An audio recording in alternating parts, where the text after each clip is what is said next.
ചെമ്പനീർ പൂവ് സീരിയലിന്റെ latest episode review ആണ് പറയുന്നത്. അങ്ങനെ ചന്ദ്രമതി ശ്രുതിയോട് അവർ നിർണായക ചോദ്യം ചോദിക്കുന്നുണ്ട്. എടി സത്യം പറയടി, നീ കല്യാണത്തിന് മുൻപാണോ അതോ കല്യാണത്തിന് ശേഷമാണോ പ്രഗ്നന്റ് ആയത് എന്ന് ചോദിക്കും. ഇത് കേട്ടതോടുകൂടി തന്നെ ശ്രുതി ആകെ ഞെട്ടിത്തരിച്ച് നിൽക്കുകയാണ്. എന്തു മറുപടി പോലും പറയണമെന്നറിയാതെ അവൾ വല്ലാതെ വിയർക്കുന്നുണ്ട്. ആ സമയത്താണ് ശ്രുതി അങ്ങോട്ടേക്ക് വരുന്നത്. അവൻ ചോദിക്കുന്നുണ്ട് ശ്രുതിയോട്, എന്താ ശ്രുതി ഇതൊക്കെ ഈ കേൾക്കുന്നത്? നീ പ്രഗ്നന്റ് ആയിരുന്നോ? എനിക്കിത് വിശ്വസിക്കാൻ പോലും പറ്റുന്നില്ല. അന്നേരം ചന്ദ്രമതി വീണ്ടും ഇടക്ക് കയറി പറയാണ്, എടി നീ ഒന്ന് സത്യം പറയടി. ശ്രുതി, നീ ഇങ്ങനെ കരഞ്ഞുകൊണ്ടിരിക്കുകയാണോ? വെറുതെ കരഞ്ഞുകൊണ്ടിരിക്കാതെ സത്യം എന്നൊക്കെ പറയും. ഇതൊക്കെ കേട്ടിട്ട് ശ്രുതി അങ്ങ് പൊട്ടിക്കരയാണ്. ശ്രുതി വീണ്ടും നിർബന്ധിച്ചു ചോദിച്ചപ്പോൾ അവസാനം അവൾ ആ പച്ചക്കള്ളം അങ്ങോട്ടേക്ക് പറഞ്ഞു. അതേ ശ്രുതി, ഞാൻ പ്രഗ്നന്റ് ആയിരുന്നു. ഇത് കേട്ടതോടുകൂടി തന്നെ എല്ലാവരും ആകെ ഷോക്കായി പോയി.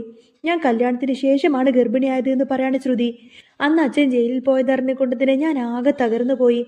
ആ വിഷമത്തിൽ എനിക്കുണ്ടായ ആ ഒരു സ്ട്രെസ് കാരണം നമ്മുടെ ആദ്യത്തെ കുഞ്ഞങ്ങ് അബോഷനായി പോയി എന്ന് പറയാണ് ശ്രുതി.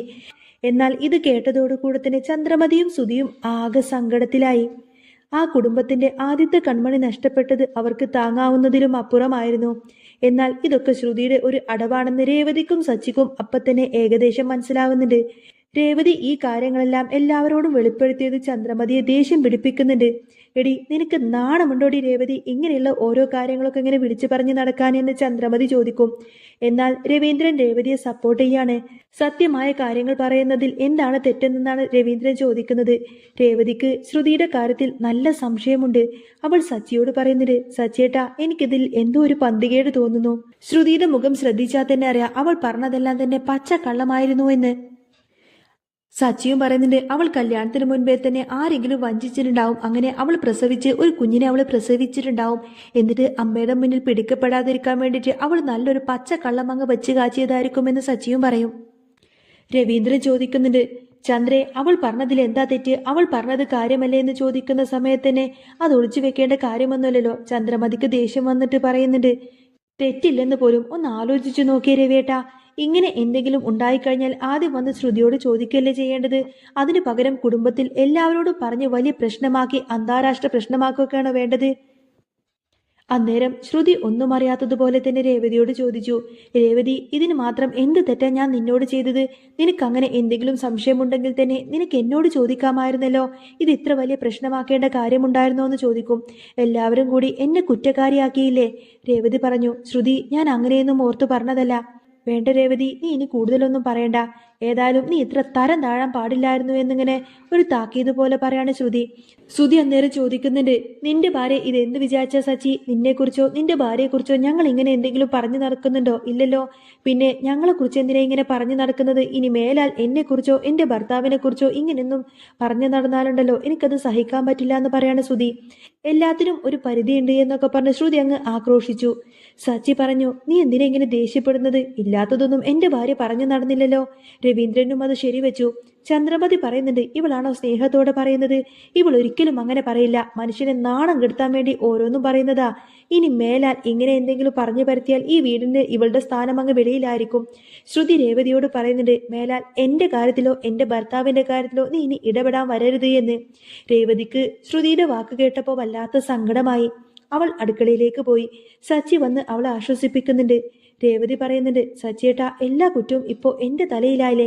എനിക്കല്ലെങ്കിലും ഇത് തന്നെ വേണം. ശ്രുതി വീണ്ടും ചന്ദ്രമതിയുടെ അടുത്തേക്ക് പോയി സങ്കടം പറഞ്ഞ് അഭിനയിക്കാണ്. ആന്റി, എനിക്ക് വല്ലാത്ത വിഷമം വരുന്നു. ചന്ദ്രമതി പറയുന്നുണ്ട്, സാരമില്ല മോളെ, പോട്ടെ, അതൊക്കെ കഴിഞ്ഞ കാര്യങ്ങളല്ലേ. നീ ഇനി നന്നായിട്ട് റെസ്റ്റ് എടുക്ക്.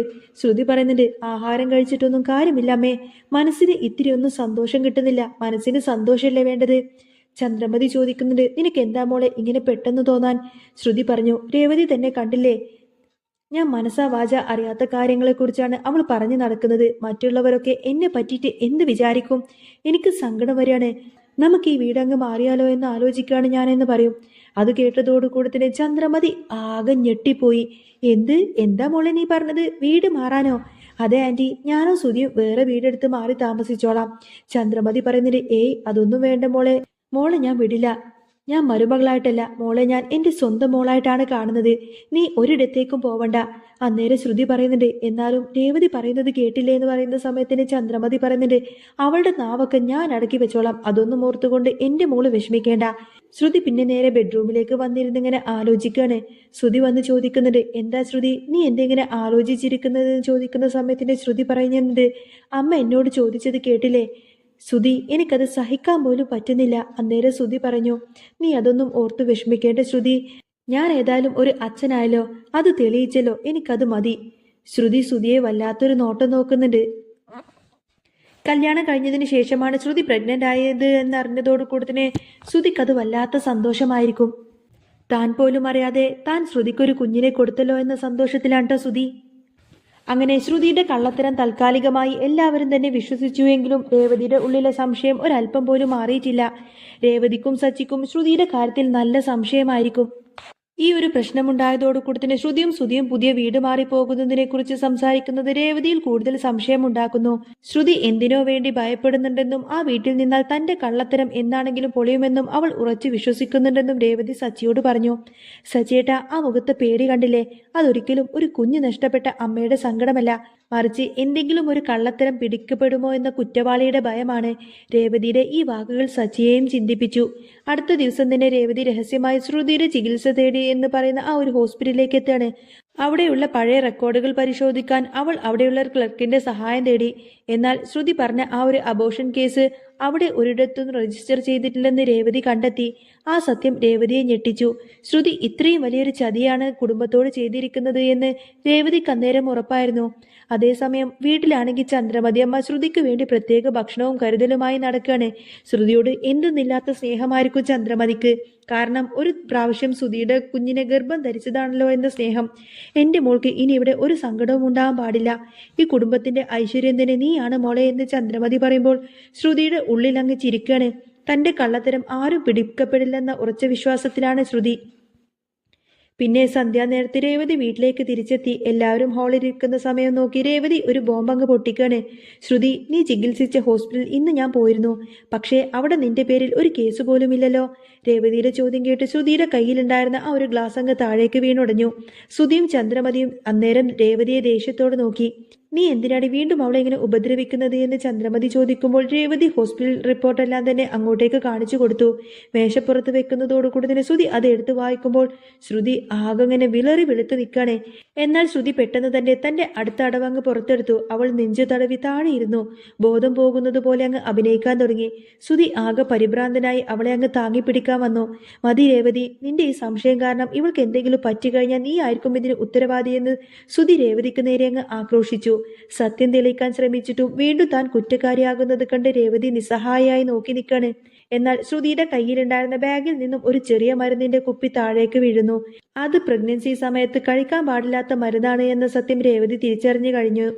അപ്പോൾ ശ്രുതി എന്തുകൊണ്ടാണ് ഇതും പിടിച്ചു നടക്കുന്നത് എന്നറിയാതെ ആകെ അത്ഭുതപ്പെട്ട് നോക്കി നിൽക്കുന്ന രേവതിയെ കാണിച്ചുകൊണ്ടാണ് കേട്ടോ എപ്പിസോഡ് പൂർണ്ണമാവുന്നത്. അപ്പോൾ നിങ്ങൾക്ക് ഈ ഒരു ചാനൽ ഇഷ്ടമാവുകയാണെങ്കിൽ സബ്സ്ക്രൈബ് ചെയ്യാനും സപ്പോർട്ട് ചെയ്യാനും മറക്കല്ലേ.